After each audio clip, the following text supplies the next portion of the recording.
خدشے ہیں، ہمیں معلوم ہو رہا ہے اور آپ کے فیصلوں سے واضح ہیں کہ آپ کمپرومائز ہو چکے ہیں. آپ دیکھ رہے ہیں پولیس کمپرومائزڈ ہے، ایف آئی اے کمپرومائزڈ ہے، تمام انٹیلیجنس ایجنسیاں کمپرومائزڈ ہیں، تمام بیوروکریسی کمپرومائز ہیں، کوئی بھی شخص رول آف لا کے ساتھ نہیں ہے. ایسے میں اگر جج کمپرومائزڈ ہو جاتے ہیں کوئی انہونی نہیں ہے. اور ہم پورے دعوے کے ساتھ، پورے وثوق کے ساتھ، پورے یقین کے ساتھ یہ کہہ رہے ہیں کہ یہ دو جج صاحبان جو ہیں یہ اپنے منصب، اپنے اوتھ کا انحراف کر چکے ہیں. انہوں نے انصاف کرنے کا حلف لیا ہے جس طرح ہم نے یہ حلف لیا ہے کہ ہم اپنے موکل کو انصاف دلائیں گے. لہذا اگر جج صاحبان ناراض ہوتے ہیں یا وہ یہ سمجھتے ہیں تو ہم ہر قسم کے نتائج بھگتنے کو تیار ہیں. اس کا پراب ہونا چاہیے، ہمارے الزامات کا پراب ہونا چاہیے. اتنا حق تو ہے، ہم الزام دہندہ ہیں، آپ کو بتا رہے ہیں کہ آپ منصفین نہیں کر رہے ہیں. چیف جسٹس عامر فاروق صاحب نے، آپ کو علم ہے ٹیریان کیس میں ججمنٹ آئی، اسلام آباد کے ہائی کورٹ کے ویب سائٹ سے اس نے ججمنٹ جو ہے ڈیلیٹ کرائی، بینچ توڑ دیا. کیوں؟ کہیں ایسی نظیر ہے؟ اس کے بعد ایک بات ہوتی تو ہم کہہ دیتے 9 مئی کو خان صاحب گرفتار ہوتے ہیں. تمام وکلاء کی شیرک جو ہوتی ہیں وہ عدالتیں ہوتی ہیں. ہم تو کہتے ہیں لوگوں کے کہ عدالت میں آپ کو دیکھیں گے. آپ کی عدالت میں آئے ہوئے ایک طالب کو ہمایون دلاور کی عدالت میں پیش کروانے کے لیے، آج میں بتا دوں کیوں اریسٹ کیا جاتا ہے. 9 مئی کو کیونکہ 10 مئی کو کارروائی رکھی گئی تھی فرد جرم کی، تو لہذا 9 مئی کو رینجر کے ذریعے اس کو ہائی کورٹ میں، جس کا یہ نگہبان ہے، کسٹوڈین ہے، جو سب سے بڑا منصف ہے، اس کی عدالت میں پنجوتا صاحب بیٹھے ہوئے ہیں. آپ نے ان کی ویڈیو دیکھی ہوں گی جب خون اس کے چہرے پہ بہہ رہا ہے. عدالت اور عدالت کے تقدس کو پامال کرتے ہوئے جس غنڈگردی کے ساتھ ان لوگوں نے پاکستان کے سابق وزیر اعظم کو ڈسگریسفلی گھسیٹا، وہ ویڈیو سامنے نہیں آئی. جس طرح کمرے میں ان کی توہین کی گئی، کرسی پر گرایا گیا، ان کو لاتیں ماری گئی، ان کی انتہائی ڈس رسپیکٹ کی گئی، وہ ویڈیو انہوں نے چوری کر دی.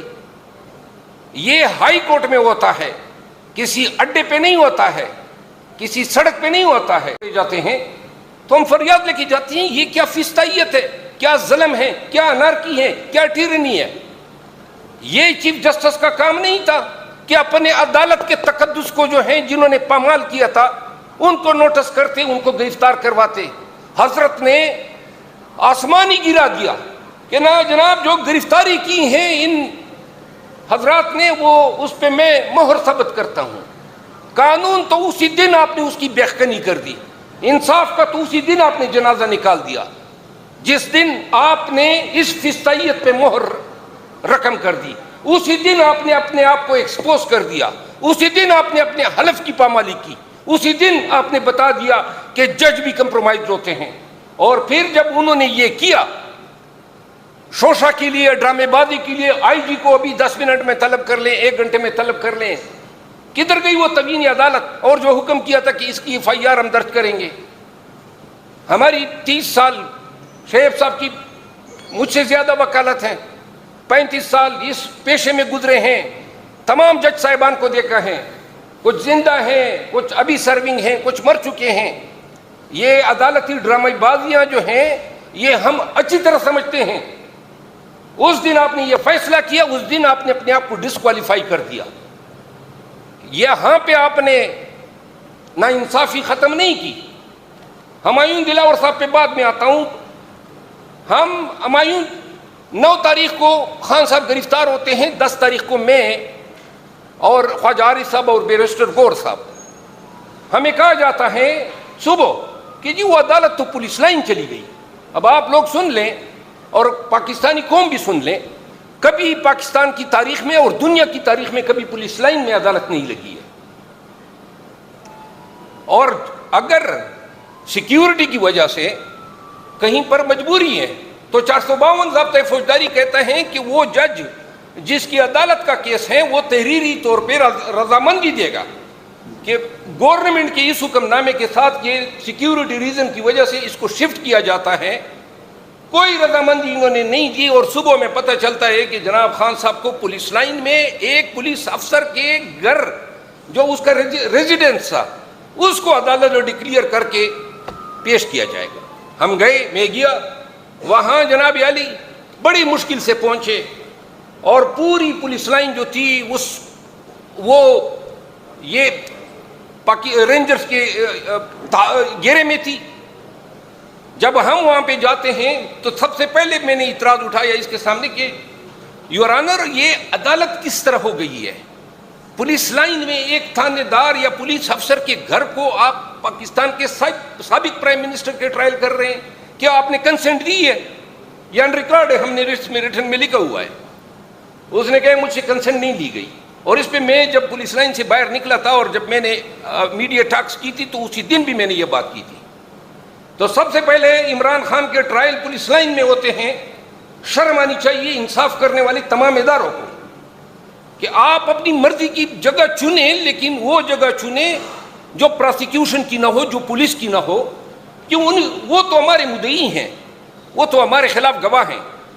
یہ جناب علی ہو جاتا ہے، اب عدالت میں کارروائی شروع ہو جاتی ہے۔ ہمایوں دلاور صاحب ہمیں کہتے ہیں کہ جی آج تو ہمیں آپ کو اس لیے بلوایا گیا ہے کہ آپ کا میں نے فرد جرم عائد کرنا ہے۔ گڈ انف، تو فرد جرم کا نوٹس کبھی ہوا ہے؟ ہمیں کبھی آپ نے نوٹس کیا ہے عمران خان کو؟ آپ نے نقولات دی تھی؟ ہم ان جج صاحب کو آگاہ کرتے ہیں کہ فرد جرم کا یہ طریقہ کار نہیں ہے، تو اس وقت جج صاحب کہتے ہیں کہ میں آپ کی اعتراضات کو ختم کرتا ہوں، آپ دستخط کر دیں۔ اب دستخط یہ زبردستی ہم سے نہیں کرا سکتا۔ ہم نے کہا دستخط کس چیز کا کریں؟ ہم نے کہا ایسی یک طرفہ کارروائی کا ہم بائیکاٹ کرتے ہیں۔ یہ ہمارا موقف تھا جو اسی دن میں نے میڈیا کو دیا۔ جب اگلے دن ہم آتے ہیں تو پتہ چلتا ہے کہ جج صاحب آرڈر میں لکھتے ہیں کہ فرد جرم ان کو پڑھ کے سنایا گیا۔ یہ غلط ہے، یہ غلط بیانی ہے۔ آپ نے آرڈر شیٹوں، آپ کے عدالتوں کے آرڈر شیٹوں کو تقدس، ایک رسپیکٹ، ایک سینکٹیٹی حاصل ہوتی ہے۔ کس طرح آرڈر شیٹ میں ایک غلط بیانی کر سکتا ہے کوئی جج؟ وہ بھی آپ نے کر دیا۔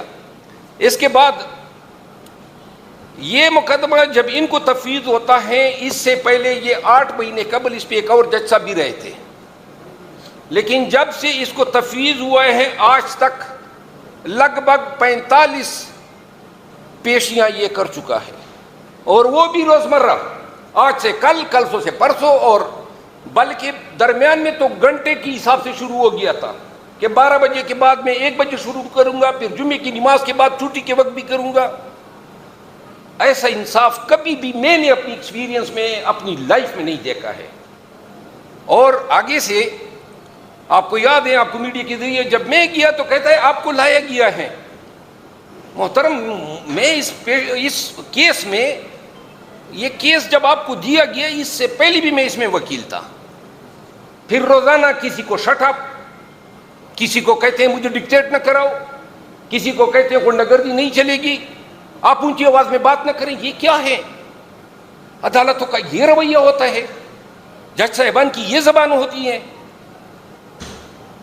یہ ایک دفعہ نہیں ہوا، روزانہ آگے سے حیرت ہے۔ تارڑ صاحب، کیا نام ہے اس کا؟ عطا تارڑ، آج اس کی میں روزانہ آتا ہے، وہ بھائی کیا کام ہے آپ کا؟ نہ گواہ ہو، نہ مدعی ہو، نہ پی ایم ایل این کا کوئی لینا دینا ہے۔ آج 70 لگ بھگ لوگوں کو لایا۔ اس دن بھی عدالت میں اس نے اڑبونگ مچانے کے لیے آڈیو، اس کا میسج جو ہے سرکولیٹ ہوا، وائرل ہوا۔ آج کیا کہتا ہے؟ زبان ذرا استعمال کریں کہ جی یہ کبھی ہائی کورٹ چلے جاتے ہیں، کبھی سپریم کورٹ چلے جاتے ہیں، گین سمیع اللہ کے پاس، سمیع اللہ سے کلیم اللہ کے پاس، کلیم اللہ سے سمیع اللہ کے پاس، یعنی ہائی کورٹ اور سپریم کورٹ اس کی دانست میں کلیم اللہ اور سمیع اللہ ہے۔ بڑی نون والوں نے سپریم کورٹ آف پاکستان کے خلاف بڑی ہرزہ سرائی کی، بد زبانی کی، بد کلامی کی۔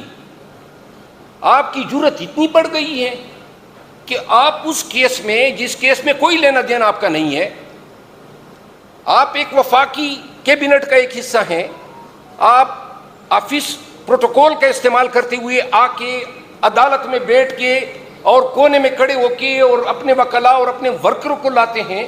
آج بھی نعرہ بازی ہوئی, بڑی مشکل سے وکلاء آپس میں لڑتے رہ گئے. بھائی کیوں آ رہے ہو؟ آپ کے لیڈروں کے ٹرائل ہوں گے, آپ یہ رواج رکھنا چاہتے ہیں کہ نواز شریف آئے گا, اگر وہ آئے, جس کا آنے کا امکان نہیں ہے, لیکن اگر وہ آئے گا تو آپ کس طرح کہہ سکتے ہیں کہ پی ٹی آئی کے وکلاء نہ آئیں؟ وہ یہ ہڑبونگ نہ کرے جو ہڑبونگ آپ نے ہر پیشی پر مچائی ہوئی ہے. اس دن بتا رہا تھا کہ 72 دفعہ میں اس کیس میں پیش ہوا ہوں. تو لہذا ہمایوں دلاور صاحب فرد جرم بنا لیتے ہیں یک طرفہ, آج تک ہمارے دستخط نہیں ہے. اور جب ہم اور